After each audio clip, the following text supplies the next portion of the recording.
Drone crush করে গেল গো, drone crush করে গেছে, ড্রোন ক্রাশ করে গেছে।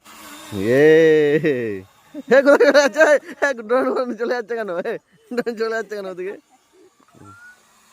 মানে 1.5-2 টাকা ড্রোন ওই হবে, মানে চালু করলে কোন দিকে চলে যাবে। পিকচার কোয়ালিটিটা দেখি, পিকচার কোয়ালিটি।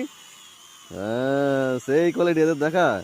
চালু হইলো তাও একদিন পর, তাও জলে পড়ে যাচ্ছিল। আজ আমি আনবক্সিং করতে চলেছি 1,500 টাকার ড্রোন, যে ড্রোনে আছে app control features, long battery life, 4K camera, folding body, air pressure fix হাই। তো বন্ধুরা এই ড্রোনটার দাম হচ্ছে মাত্র 1,500 টাকা। তুমি ফ্লিপকার্ট অ্যামাজনে পেয়ে যাবে। কোম্পানির নাম E88 প্রো। জানি না ভাই এদেরকে কে 5 স্টার রেটিং দেয়, যারা কেনে মনে হয় তারাই দেয়। তো বন্ধুরা এই ড্রোন কিনলে তোমাকে কার্নিক আগে দিতে হবে, নাহলে মাথা খ্যাপার মতন বা সাইড ডান সাইড কোন দিকে ঢুকে যাবে, কোন দিকে কি হবে তা আমিও জানি না, তুমি জানো না, কোম্পানির মালিকও জানে না। সামনে যেগুলো দিয়েছি এগুলো সেন্সার না, এগুলো লাইট।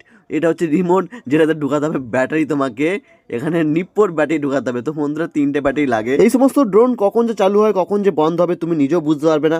সব কন্ট্রোল ফিচার্স মনে হচ্ছে কোম্পানির মালিক তার নিজের হাতে রেখে দিয়েছে। তো